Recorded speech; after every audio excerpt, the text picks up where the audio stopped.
네, 반갑습니다.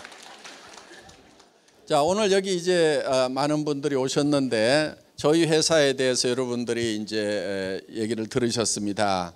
지금 주변에 소문이 어떻게 나고 있냐면은 정말 애터미처럼만 해라, 제발 애터미처럼만 해라 하는 얘기들이 이제 네트워크 마케팅을 관리 감독하는 그런 기관에서 정말 애터미처럼만 했으면 좋겠다 하는 그런 얘기들이 나옵니다. 그러면 이 회사는 잘 나가는데 그럼 여러분들은 어떻게 할 거냐 하는 거예요. 여러분들도 이 회사와 더불어서 다 성공자가 되어야 될 거다 하는 겁니다. 그러면은 성공자가 되려고 하면은 어떻게 해야 되는가 하는 거예요. 어떻게 해야 되는가 하는 거예요. 자, 많은 사람들이 되게 0세에서부터 시작을 해서 30세까지는 되게 공부를 합니다. 인생을 준비를 합니다. 30에서 한 60세까지는 대개 일들을 합니다. 그리고 60에서 90세까지는 노후를 보내게 된다 하는 겁니다. 그런데 요즘에 이 60세쯤 됐을 때 결산을 해봤더니 1%만이 성공자가 되었더라, 즉 부자가 되었더라 하는 거예요. 4%의 사람들은 경제 문제를 해결을 했는데 부자는 아니더라 하는 거예요.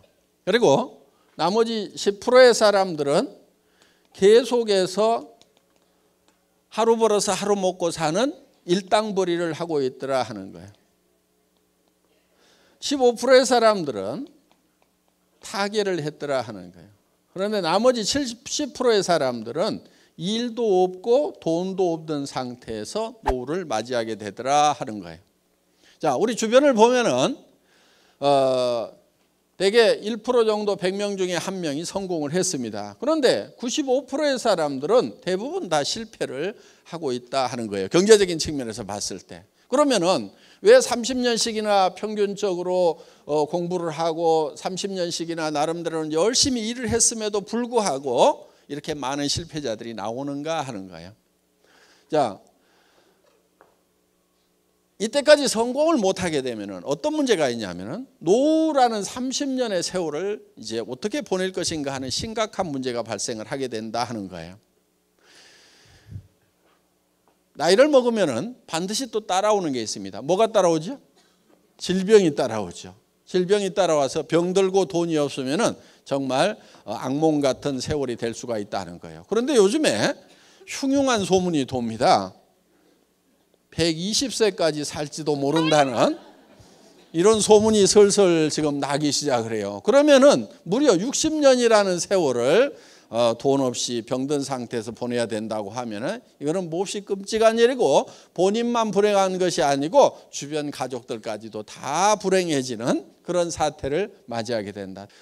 그런데 카네기라는 사람이 있습니다. 철강왕 카네기가 아주 가난한 집의 아이로 태어났는데 부자가 됐어요. 그리고 지금 카네기 재단을 만들어서 세계 곳곳에 온정의 손길을 지금도 펼치고 있습니다. 그 카네기라는 사람이 늙어서 자기가 인생을 이렇게 돌아보니까 자기가 우연히 성공자가 된 건지 아니면은 자기가 다시 가난한 집의 아이로 태어난다고 하더라도 다시 성공자가 될 수 있는지 곰곰이 생각을 해본 거예요. 생각을 해보니까 자기는 다시 가난한 집의 아이로 태어나더라도 틀림없이 성공자가 될 수가 있겠더라 하는 거예요. 그거를 10번을 반복한다고 그러더라도 자기는 10번을 다 성공할 수 있고 100번을 가난한 집의 아이로 태어나더라도 반드시 100번 다 부자가 되겠다는 확신이 있었던 거예요. 그러면은 다른 사람들은 왜 성공을 못하는가? 곰곰이 생각해 보니까 성공하는 방법을 모르더라 하는 거예요. 성공하는 방법, 성공의 법칙을 모르더라 하는 거예요. 그러니까 성공해도 법칙이 있다 하는 겁니다. 법칙이라는 것은 예를 들면 이런 게 법칙입니다. A 플러스 B는 C가 나온다. 그러면은 A하고 B만 플러스하면 항상 C가 나오면 이거를 법칙이라고 얘기를 한다 하는 거예요. 그러면은 자기는 A하고 B만 하면 항상 성공자가 될 수가 있는 요 법칙 공식을 알고 있다 하는 거예요. 그러면은 이 성공의 법칙이라는 것이 누가 어떻게 만든 거냐? 이거는 누가 만든 것이 아니고 원래 있는 거다 하는 거예요. 그래서 이런 것을 뭐라고 얘기하냐면은 정북향의 원리다 이렇게 얘기를 합니다. 정북향의 원리. 이거는 스티븐 코비라는 사람이 쓴 말입니다. 성공하는 사람들이 7가지 습관을 썼던 스티븐 코비가 쓴 말인데, 정북향의 원리라고 하는 것은 북쪽이라는 것이 이미 정해져 있다. 법칙이라는 게 이미 정해져 있다. 그리고 이런 것을 뭐라고 그러냐면 자연 법칙이라고도 얘기를 합니다. 그러니까 이미 정해져 있다 이거예요. 해는 동쪽에서 서쪽으로 지고 물은 높은 곳에서 낮은 곳으로 흐르게 되어 있다 하는 거예요. 이런 걸 또 농장의 법칙이라고도 얘기를 합니다. 농장의 법칙. 자, 농부가 농사를 지을 때는 자연 법칙에 따라 가지고 농사를 짓는다 하는 거예요. 자기 마음대로 농사를 짓는 게 아니고 반드시 농부는 자연 법칙에 맞춰서 농사를 짓는다 하는 거예요. 그럼 농부가 맨 먼저 하는 것이 무엇인가 하는 거예요. 어떤 사람들은 이렇게 얘기합니다. 씨앗을 준비한다. 또 어떤 사람은 아니다. 농토가 있어야 되니까 땅을 준비한다. 아니다. 어떤 사람은 씨앗도 사고 농토도 살려면 돈이 있어야 되니까 돈을 농자금부터 준비한다. 여러 가지 얘기를 하는데 실제로 농부가 맨 먼저 하는 것은 무엇을 얼마만큼 거둘 것인가. 이거를 맨 먼저 결정을 한다 이거예요. 머릿속에서 무엇을 얼마만큼 거둘 것인가를 먼저 결정을 한다 이거예요. 농부의 머릿속에 들어와 있지 않은 것이 갑자기 곡간으로 들어오는 일은 절대로 없다 하는 거예요. 반드시 농부의 머릿속에 고구마 2가마인지 땅콩 1가마인지 아니면 쌀 10가마인지 하는 것이 먼저 농부의 머릿속에 들어오고 나서, 그리고 거기에 맞춰서 일을 한 다음에 농부의 머릿속에 있던 것이 곡간으로 들어오도록 되어 있다 하는 거예요. 자, 이거를 이제 성공의 법칙이라고 하는데, 그러면은 우리가 성공을 하려고 하면은 먼저 우리 머릿속에 뭐가 들어와야 되냐 하는 거예요. 우리 머릿속에 뭐가 들어와야 되냐면은 성공한 나의 모습이 내 머릿속에 들어와 있어야 된다는 거예요. 성공한 나의 모습이. 그러니까 내가 성공을 하느냐 못하느냐는 누구에게 달려있냐면 자기 머릿속에 자기가 자기를 어떻게 생각하느냐 하는 셀프 이미지를 어떻게 메이킹할 거냐 하는 데 달려있다 하는 거예요. 마치 농부가 머릿속에 쌀 10가마를 그려넣느냐, 땅콩 2가마를 그려넣느냐, 고구마 2가마를 그려넣느냐에 따라 가지고 가을에 거둬들이는 것이 달라지듯이 자기 머릿속에 자기의 삶을 어떻게 그려놓을 거냐 하는 것이 굉장히 중요하다 하는 겁니다. 내 머릿속에다 성공한 모습을 그려놓지 않으면은 절대 튀어나오질 않아요.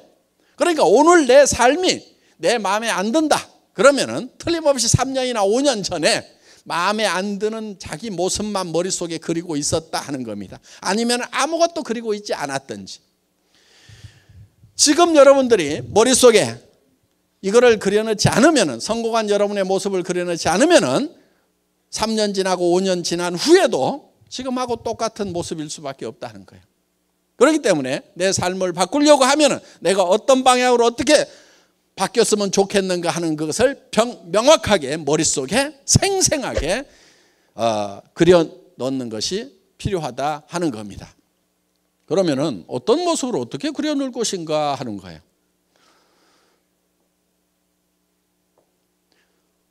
생각이 좀 복잡하죠? 복잡한 이유가 있습니다. 사람이 좀 복잡하게 만들어져서 복잡한 거예요. 사람이 어떻게 만들어져 있냐면요, 사람은 육이라는 게 있습니다. 몸이 있습니다. 그리고 영이라는 게 있어요. 영. 그 다음에 혼이라는 게 있습니다.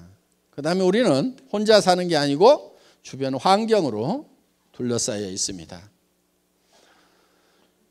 이 육이 요구하는 것, 영이 요구하는 것, 혼이 요구하는 것, 주변 환경이 요구하는 것이 각각 다릅니다. 이거를 우리는 다 만족시키고 살아야만 된다 하는 거예요. 이게 욕구라는 건데, 우리 육이 요구하는 것은 첫째는 건강하고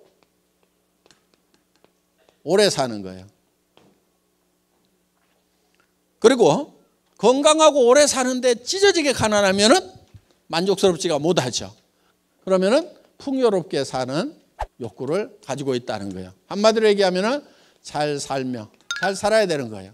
우리의 영은 보통 영과 혼이 같은 걸로 영혼 이렇게 묶어서 생각을 하는데, 이거는 영과 혼은 분명히 구별이 됩니다. 스피릿, 소울 구별이 되는데, 그럼 영은 뭐고 혼은 뭐냐 하는 거예요. 이 영은 동물하고 사람하고를 구별짓는 가장 중요한 포인트가 될 수가 있어요. 동물은 혼은 있는데 영이 없어요. 영은 예를 들면은 시간에 관한 개념이라든가, 성경에 보면 영혼을 사모하는 마음을 주셨도다 하는 게 있어요. 그래서 이 시간에 관한 개념, 영혼을 사모하는 마음이 있다 하는 거예요. 그리고 이거는 양심에 관한 거예요. 양심. 이 양심은 동물에게는 없어요. 사람에게만 있어요. 이웃집 개가 이웃집 아저씨 다리를 물어버렸어. 그러더니 저녁에 가가지고 내가 좀 참을 걸 그러면서 후회하고 있는 개 보셨어요? 전혀 양심의 가책을 안 느낍니다. 그런데 사람은 아무리 악한 사람이라도 이 양심의 가책을 느끼게 돼 있어요. 물론 양심도 계속 무시하면은요, 양심이 무뎌지기는 해요. 그래서 성경에 보면 양심이 화인 맞았다, 불도장을 맞았다 이런 얘기는 있는데, 여러분들이 양심을 계속 닦으면은 양심이 계속 빛나면서 이 양심이라는 것이 모든 것을 분별하는 기준 역할을 하는 거예요. 그래서 우리는 양심에 따라서 살고 싶다. 그리고 우리는 창조주를 사랑하고 사랑받고 싶은 욕구를 가지고 있어요. 바로 사람이 영적인 요소를 가지고 있기 때문에 그렇다는 겁니다. 혼은 미지의 세계에 대해서 알고 싶은 지적 욕구가 바로 여기에 해당이 됩니다. 사람은 배우지 못하면 한이 맺히게 돼 있어요. 아무리 돈이 많아도 내가 무식하다, 배우지 못했다, 그러면 죽을 때 한이 맺히게 돼 있어요. 그리고 희노애락을 느끼는 것이 바로 이 혼의 부분입니다. 희노애락. 그러니까 희노애락을 느끼는데 평온한 감정을 가지고 살아가고 싶은 욕구를 우리는 반드시 가지고 있다 하는 거예요. 그래서 이 평안해야 되는 거예요, 마음이. 동물도 희노애락이 있습니다. 밥 주는 주인한테는 꼬리 살살살살 흔들어요. 무슨 뜻이에요? 기쁘다 하는 거예요. 기쁘다. 밥 먹을 때 건들면 노합니다. 예. 그래서 이 희노애락이 있고, 그 다음에 지식도 있어요. 기억력도 있고, 주인인지 도둑놈인지 다 구별하고, 이렇게 다 숫자도 가르치면은 야 3번 물어와, 5번 물어와 이렇게 하면은 가르치면 이런 것도 배우긴 배워요. 사람보다 지능이 좀 떨어지긴 하지만은. 그러니까 동물도 혼은 있다 하는 거예요. 그래서 이거는 이제 배우고 싶은 욕구를 가지고 있다 하는 거예요. 우리는 배우지 않으면 안 된다는 거예요. 그리고 우리는 주변 환경에 대해서 공헌하고 싶은 욕구를 가지고 있다.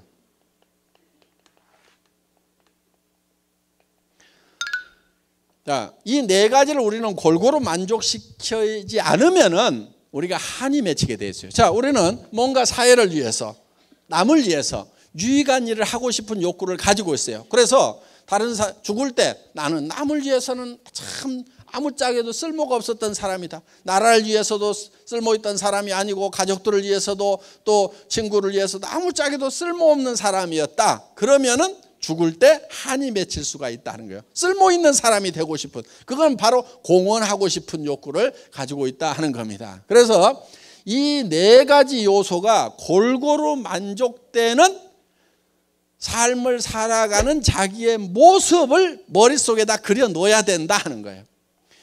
이게 하나라도 빠지면은 완벽한 성공자라고 할 수가 없어요. 그런데 이것이 각각 떨어져 있지가 않고 한데 어울려 있어요. 예를 들면 이러는 거예요. 자,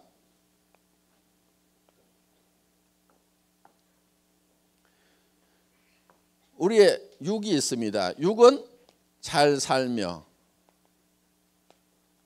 영은 사랑하고, 그 다음에 혼은 배우고, 그 그 다음에 환경에 대해서는 공헌하는 삶. 그런데 우리가 잘 살아야 되는데 그냥 잘 산다고만 생각하면은 이게 별 의미가 없어요. 잘 살아서 뭐 할 건데 이렇게 되는 거예요. 그런데 우리가 잘 살아야 되는 이유는 사랑하는 사람이 있기 때문에 반드시 잘 살아야만 된다 하는 거예요. 내가 못 살게 되면은 내 사랑하는 사람들이 다 힘들고 다 어려움을 겪게 된다 하는 거예요. 자, 정말 자녀들이 어렵게 살아가면은 부모님들이 애달퍼합니다. 내가 죽더라도 너희 잘 되는 꼴을 보고 죽어야 될 건데 너희들 이렇게 어렵게 살아가는 걸 보니까 내가 눈을 감을 수가 없다는 것이 부모님들의 얘기입니다. 그리고 우리가 잘 살아야 되는 이유는 정말 사랑하는 자녀들이 있기 때문에 우리가 잘 살아야 되는 거예요. 지금 우리 세대 살아오신 분들 집 한 채 마련하느라고 정말 거의 평생을 다 소비하다시피 했습니다. 그런데 우리 자녀들 세대는 우리 세대보다도 더 힘든 세대라고 얘기를 합니다. 많은 경제학자들이 다음 세대가 전 세대보다 어려운 세대가 지금 시작이 됐다는 거예요. 지금 우리 시대에는 그래도 희망이라는 게 있었어요. 배우고 뭔가 공부를 하고 열심히 노력하면 잘 살 수 있다는 희망이라는 것이 있었다는 겁니다. 그런데 요즘 젊은이들 앞에는 공부를 할 만큼 하고 노력을 해도 대책이 안 서는 절망이라는 벽에 봉착해 있다 하는 겁니다. 그래서 우리 자녀들한테 우리 부모 세대가 희망이 되어줄 필요가 있어요. 그래서 우리는 정말 주기 위해서라도 부자가 되어야 된다는 거예요. 주는 기쁨을 맛보기 위해서. 그래서 자녀들 보고도 니네 집 사라고 하지 말고 우리가 정말 집 한 채씩 사준다고 하면은 얼마나 보람이 있겠냐 하는 거예요. 그러니까 우리가 잘 살게 되면은 사랑하는 자녀들에게 집 한 채씩 사줄 수 있다 이거예요. 그러니까 잘 살아야 되겠어, 안 살아야 되겠어? 잘 살아야 되는 거예요. 잘 살아야 되는 거예요. 이 잘 살지 못하면은요, 이 사랑하는 것도 힘들어요. 저도 집사람을 워낙 좋아해 가지고 한 1년을 쫓아다녀 가지고 이제 결혼을 했어요. 그래서 잘 살았습니다. 그런 대로 잘 살았는데 저는 월급쟁이를 한 17년을 했어요. 그런데 월급쟁이가 노후 보장이 전혀 안 되죠. 그래서 이거 일하는 재미에 빠져 가지고 17년이라는 세월을 너무 많이 보냈다. 그래서 이제 나가서 내가 노후 대책을 세울 수 있는 뭔가 일을 해야 되겠다 하고 이제 나왔습니다.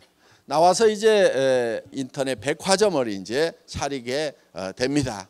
차렸는데 문제는 뭐냐면은 아직 시대가 오질 않았어요. 그런데 백화점을 차렸어요. 수만 가지의 제품을 가지고 있는 그런 이제 초대형 백화점을 만들어 놨는데 문제는 뭐냐면 아직 아줌마부대 손가락이 안 움직이는 거예요.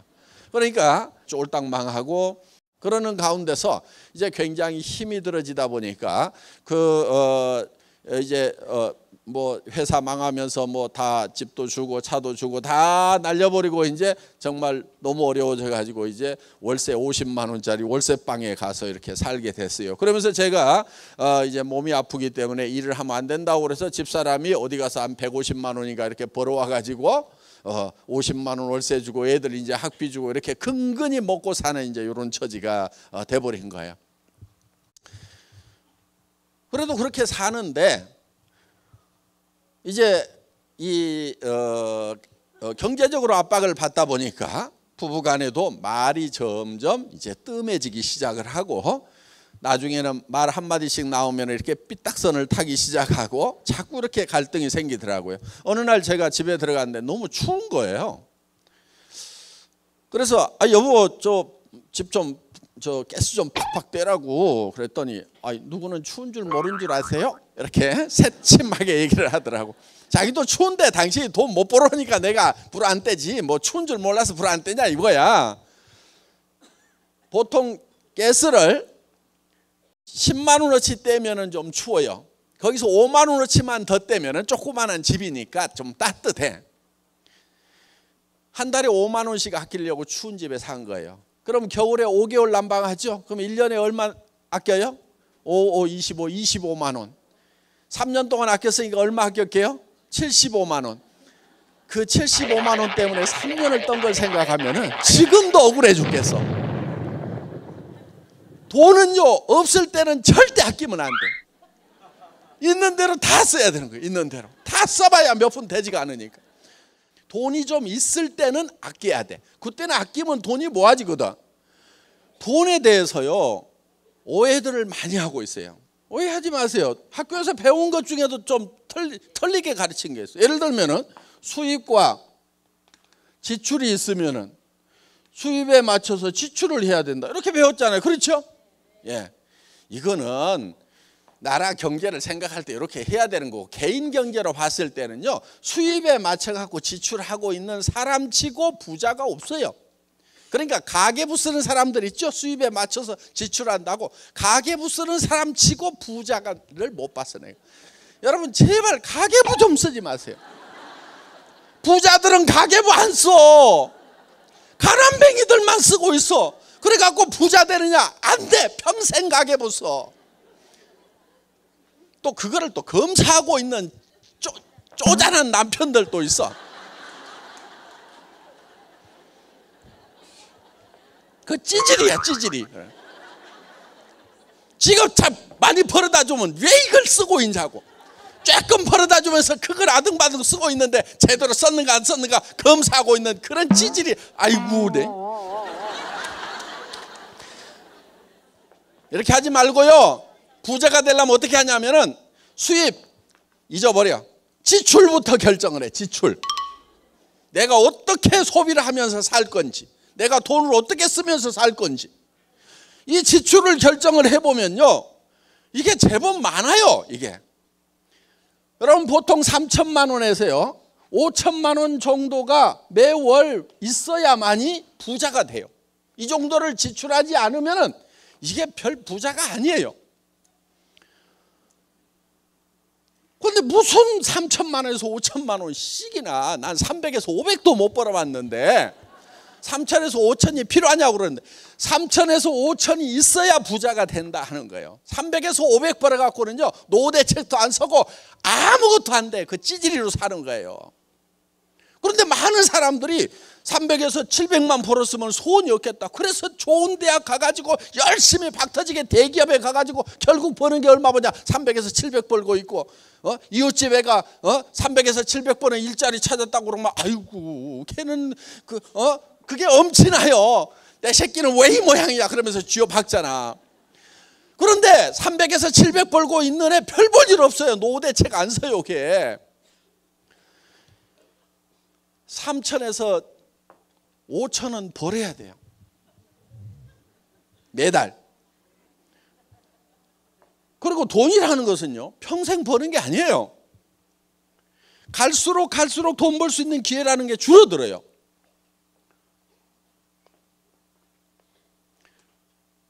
이 기회의 색이 이렇게 줄어드는 거예요.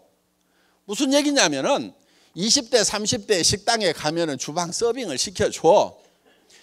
그런데 40대 50대에 가면은 뒤에 가서 음식하라고 주방으로 보내. 배기 싫다고.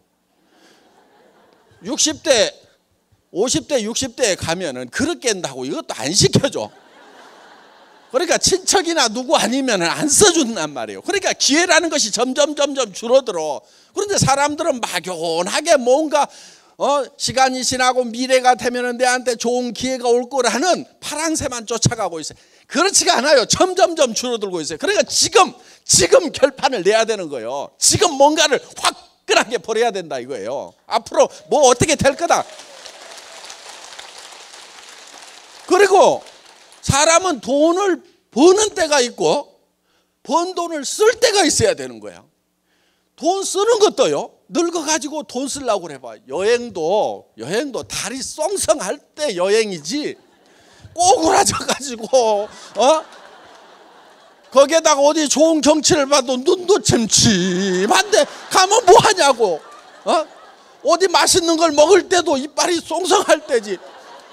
가가지고 틀니가 많니 안 많니 해가면서 맛있는 거 주면 뭐하냐 이거야. 그러니까 이것도 기회가 점점점 줄어드니까 벌려면 1년 2년 3년이라도 빨리 벌고 그래 놓고 그걸 쓰러 다녀야 된다 이거야. 그런데 젊음 다 가도록 이제 벌기만 해. 벌기만 하다가 이제 늙어가지고 이제 있는 돈도 쓰지도 못한다 이거예요. 그러니까 벌 수 있는 시간이 그렇게 길면 안 되는 거예요. 3년에서 5년 안에 평생 쓸 돈을 다 벌거나 아니면은 평생 돈이 들어오도록 시스템을 만들어 놔야 돼. 3년에서 5년 해보고 안 되면 때려치우세요. 그거는 평생 해도 안 돼. 애터미 사업도 3년 5년 지났는데 안 되는 사람들 빨리 때려치우고 집에 가세요. 근데 반성을 한 가지는 해봐야 돼. 진짜로 했는가? 아니면은 발가락만 하나 걸치고 3년 5년 지나갔는가? 그거는 반성을 해야 돼. 근데 진짜로 했는데 양발 다 담그고 진짜로 뛰었는데도 3년에서 5년 했는데 안 됐다 그러면은 가세요 그냥. 그런데 진짜로 했냐 하는 거야. 여러분 돈이 3천에서 5천은 있어야 사람답게 살아요. 부모님한테도 제발 용돈 드리지 말고 생활비를 드리세요. 20만 원 30만 원 보내주고 무슨 애기들이에요. 부모님도 살려고 하면 생활이라는 걸 해야 된단 말이에요. 생활비를 200이든 300이든 400이든 보내드려야 돼. 그래야 뭘 사람답게 살 거 아니에요. 그리고 노인네들 치료비 더 많이 들어가요. 그러니까 우리가 뭔가 돈을 제대로 쓰기 위해서는, 사랑을 하기 위해서는 돈이 있어야 돼. 부자가 돼야 돼. 아니 우리 집사람도 이제 그 가스비 5만 원 가지고 찌고도 이렇게 된 거예요. 아니 그러다 보니까 어느 날 우리 집사람이 한마디 하더라고. 여보, 애들 졸업하고 나면 우리 헤어집시다. 근데 우리 집사람은 또 하면 한다는 사람이거든요. 아이고, 그 말을 듣는 순간에 억장이 무너지는 거예요. 그래서요, 제가 방바닥에 쓰러져 가지고요, 우리 와이프 다리를 잡고요 엉엉 울었어요. 엉엉 울면서, 여보 가지 마라, 내가 보낼 수가 없다. 당신 지금 가면은 집도 없고 노후대책 자금도 없고, 여보 가더라도 내가 집도 사주고 노후대책 자금 마련해서 내가 통장에 넣어서 줄 때까지만 좀 참아주면 안 되냐고 다리를 잡고 엉엉 운 거예요. 그랬더니 이렇게 보더니 아이고 어느 천년에요 그러더라고. 지금은 집도 사주고요, 통장에 돈도 다 넣어줬는데 간다는 말을 안 해요. 생활의 어려움은요, 정말 사랑하던 사람 사이도 냉랭하게 만들어서, 지금 부부간에도 그냥 사는 사람들 있죠. 그냥 사는 사람들. 그러니까 헤어지는 것도 귀찮으니까 그냥 사는 거예요. 그냥 뭐 복잡하고 절차 복잡하고 뭐하고, 아이고 그냥 살자 그래가지고 그냥 아무 생각 없이 그냥 살아. 집에 들어가도 아무 감동도 없고 나와도 아무 감동도 없고 그냥 살아. 그냥 삶이 얼마나 된다고. 그 젊은 날에 그렇게 뜨겁게 사랑하고 좋아해서 결혼을 했으면은 그 짧은 인생 얼마 안 되는 동안에 그 나이를 먹을수록 그 사랑이 더 아름답게 숙성이 돼가야 되는데 그렇지를 못해요. 그 원인 중에 하나가 보면 경제적인 이유 때문에 그러는 경우가 많아요. 결혼할 때는 당신 내하고 결혼만 해준다고 하면은 진짜 손끝에 찬물 한 방울 안 묻히도록 해주겠다고 그래가지고 구애를 해서 결혼을 해놓고, 나중에는 왜 찬물 안 묻히게 해준다고 그러더니 어쩌고 저쩌고 그러면은 고무장갑 하나 사주면서 이거 끼고 하면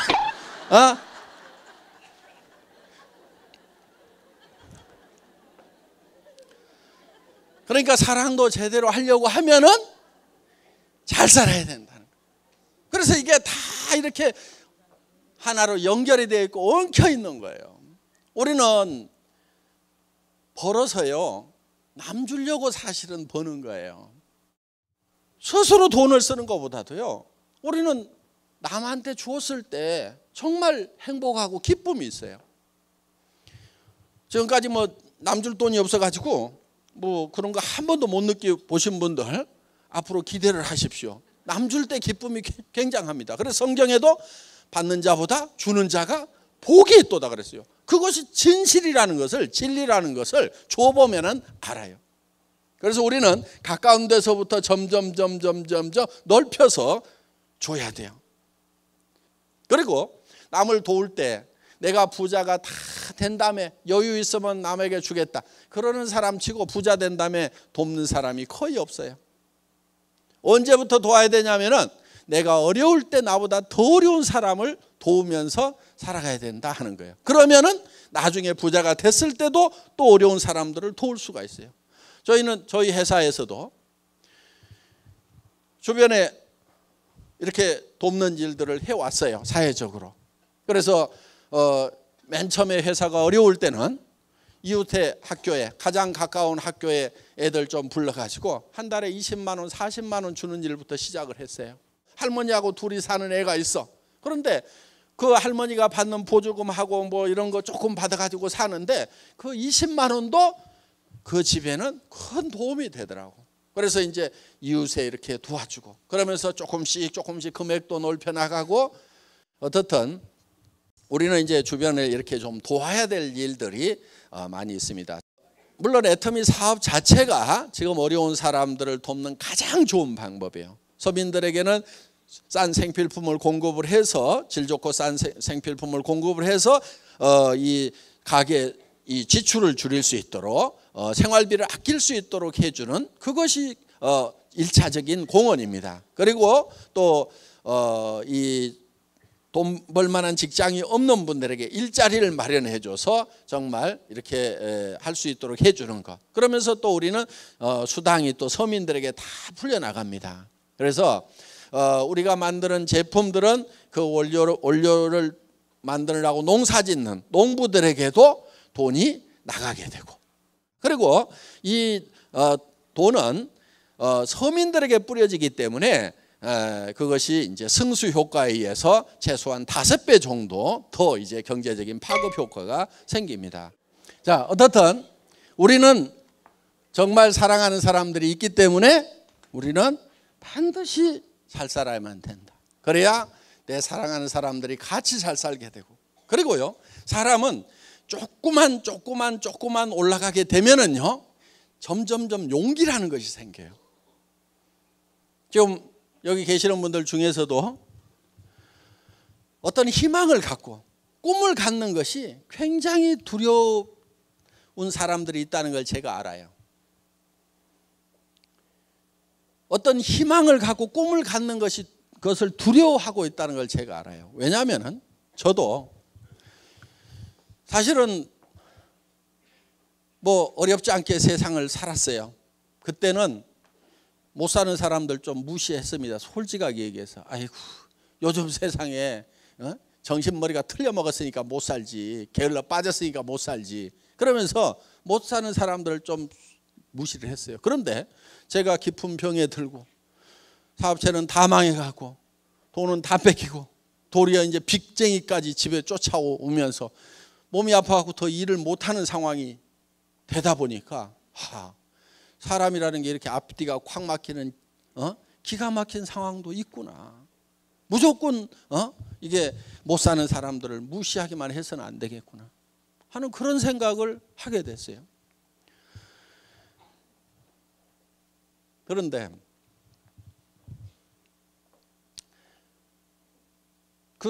그런 어려운 상황이 이렇게 되다 보니까 정말 희망을 갖는 것이 굉장히 두렵더라고요. 정말 절망밖에 없었어요. 그런데 제가 어느 책에서 보고 애우고 있었던 규절이 있었어요. 희망이 없을 때 유일한 희망은 희망을 갖는 것이다. 희망이 없을 때 가져야 되는 것이 희망인 거예요. 희망마저 갖지 못하면 아무런 희망이 없는 거예요. 유일한 희망은 희망을 가지고 있으면 희망이 있어요. 절망 속에서도 희망을 가져야 되는 거예요. 그런데 제가 봤을 때는요 그 희망의 불빛이 아주 조그맣게 보이는 거예요. 정말 캄캄한 동굴 속에 갇혀 있는 듯한 몸은 병들고 가진 것은 아무것도 없고 더 이상 이제 목숨이 얼마를 부지할지를 모르는 그런 상황에서, 그런데도 저는 그 희망의 불빛을 향해서 가야만 했어요. 왜? 사랑하는 사람들이 있기 때문에. 그런데 그 희망을 가지고 그 희망의 불빛을 향해서 한 발 한 발 옮겨가니까 그 작은 불빛이 점점 커지더라 하는 거예요. 우리는 희망을 향해서 다가가지 않으면 그 희망이 커지질 않아요.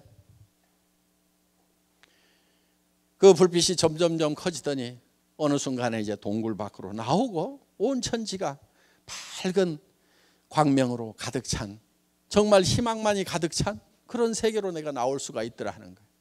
그래서 정말 절망의 깊은 동굴 속에 갇혔을 때는 정말 희망을 갖는 것도 얼마나 용기가 필요한 건지, 얼마나 두려운 건지.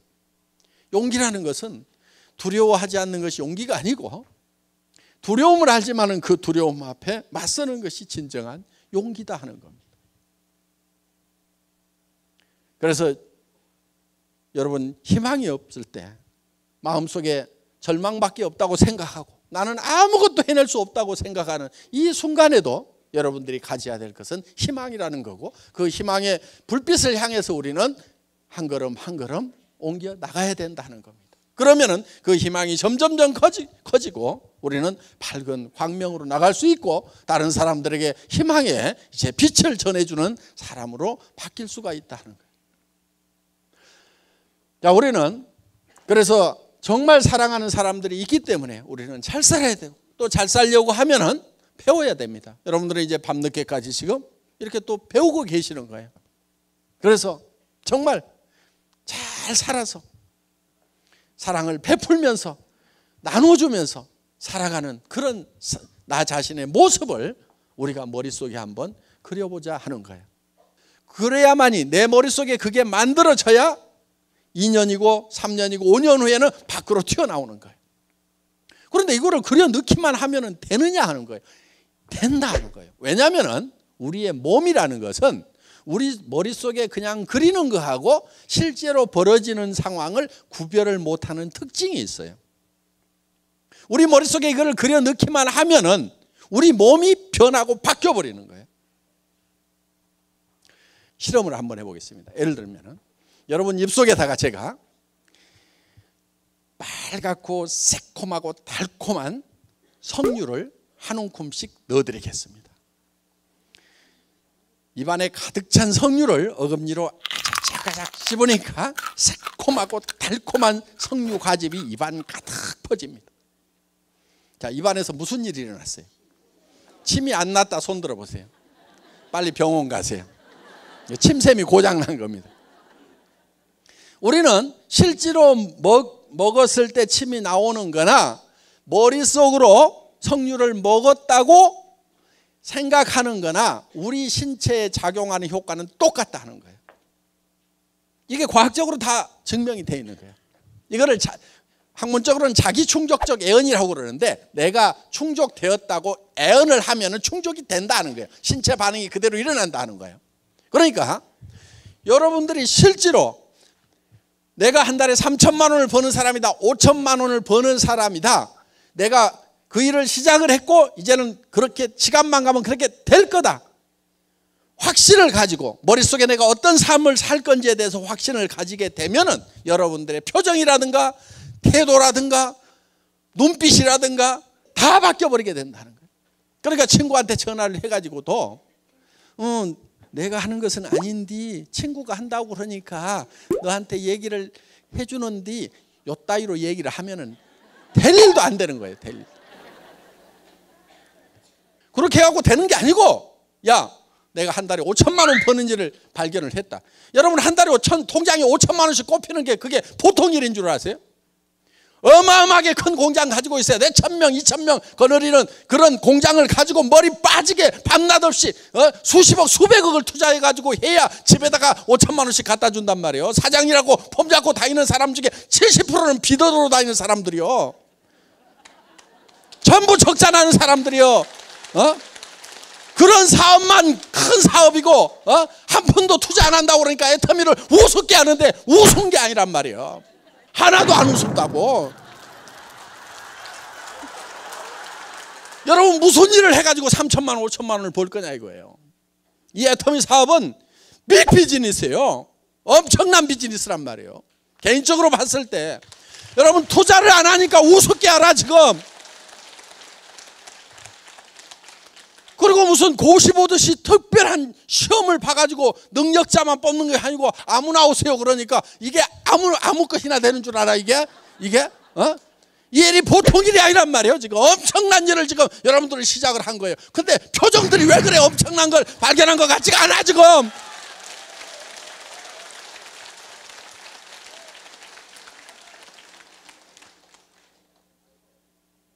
이 일은 대단한 일인 거예요. 그럼 친구한테 전화를 할 때도 야 빨리 와라. 뭔데 그러면 와가지고 들어 탁 이렇게 끊을 정도로 그 정도는 돼야 될 거란 말이에요 이게. 빨리 와봐.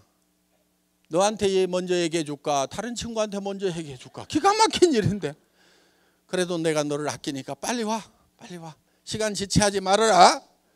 이 정도는 파워 있게 나가야 된단 말이에요. 근데 뭐 회원가입 하나만 해줘. 뭐 이게 무슨 뭘 꼭 부담을 주는 것도 아니고 하라는 것도 아니고 그냥 하나만 써줘. 이따위로 얘기하지 말으란 말이에요.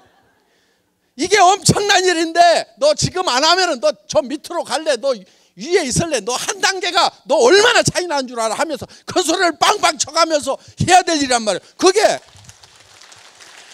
여러분들이 진짜 3천만 원을 벌고 5천만 원을 버는 일이라고 믿으면은 그게 소리가 나오는 거예요. 그게 저는요 이 회사 시작하면서요 첫 세미나에 17명 모아놨어. 그 첫 세미나에서 제가 5시간 6시간 동안을 여러분들 크라운 마스터가 되면은 에쿠스를 한 대 주겠습니다. 그리고 돈을 3억을 주겠습니다. 그렇게 얘기를 했어요. 그리고 임페리얼 마스터 최고 직급에 가게 되면은 현금을 축하금으로 10억을 주겠다. 그리고 매달 5천만 원씩을 들고 에쿠스 리무진을 새로 또 한 대 주겠다. 오피스텔 50평짜리를 임대해가지고 회사에서 임대료 물고 그냥 쓰도록 해주겠다. 바닥에는 카페트 쫙 깔아주겠다. 발목까지 빠지는 카페트. 그거를 발표를 했어요.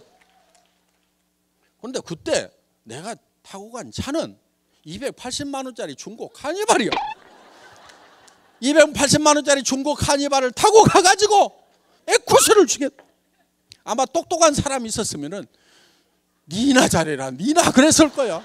그런데 거기 모인 사람들이 하도 큰 소리를 치니까 정신이 나가가지고 지금까지 따라와서 지금 성공을 한 거예요. 제정신이 아니어야 돼.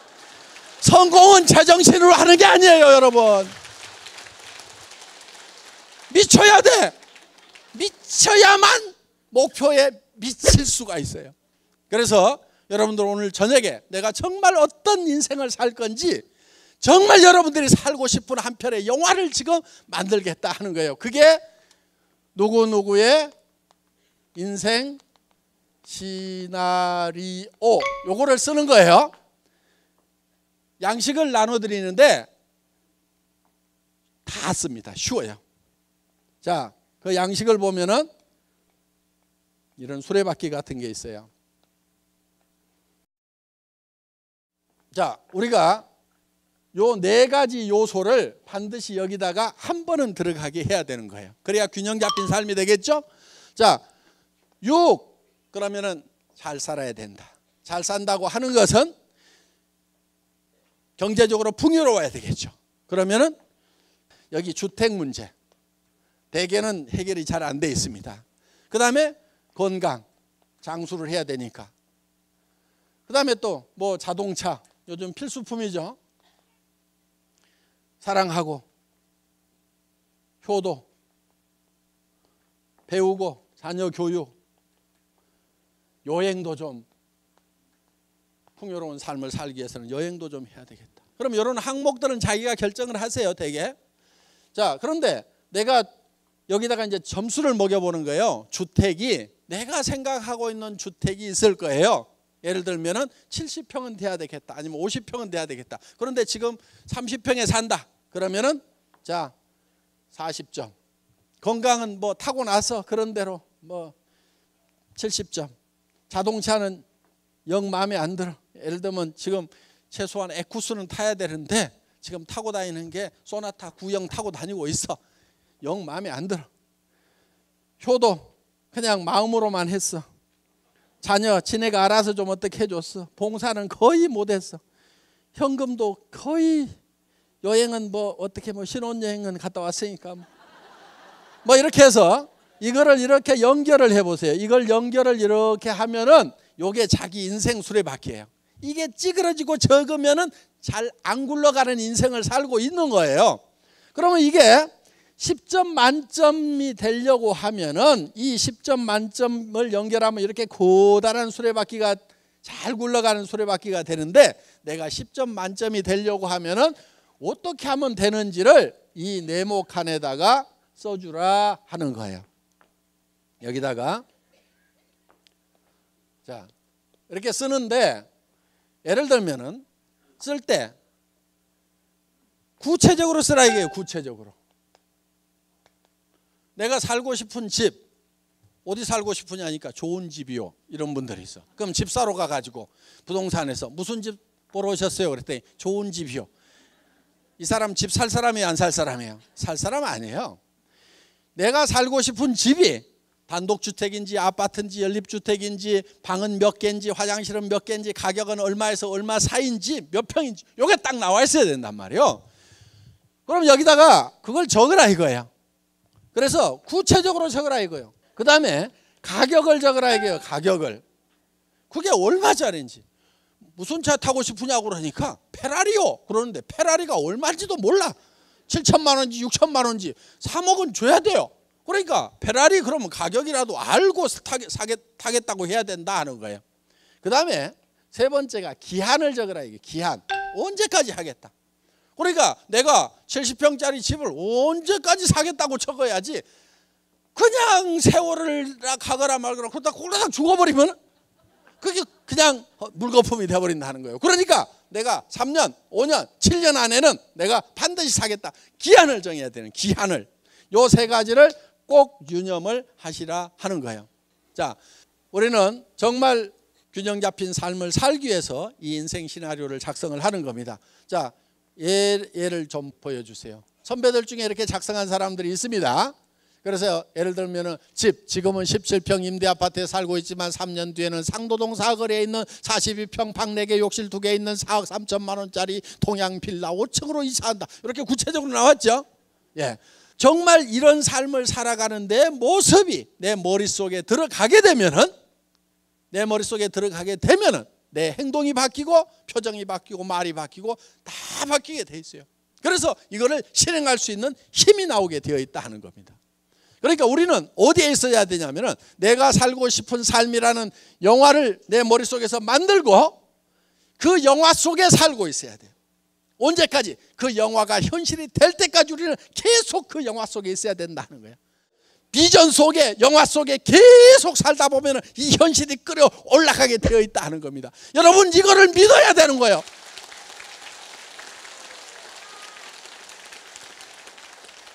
그래서 여러분들이 이거를 작성을 하시고 한 가지만 더 작성을 하시면 되는데, 1년 후에는 다이아몬드 마스터가 되겠다. 또 샤론 로즈 마스터는 내가 2년 안에 되겠다. 샤론 로즈가 되면 한 달에 1,000만 원씩을 번다. 그래서 최소한 2년 안에 월 1,000만 원씩을 버는 월천댁이 되겠다. 뭐 이런 목표들을 쭉 세우시라 이거예요. 오늘 늦은 시간까지 수고 많으셨습니다. 강의 마치겠습니다.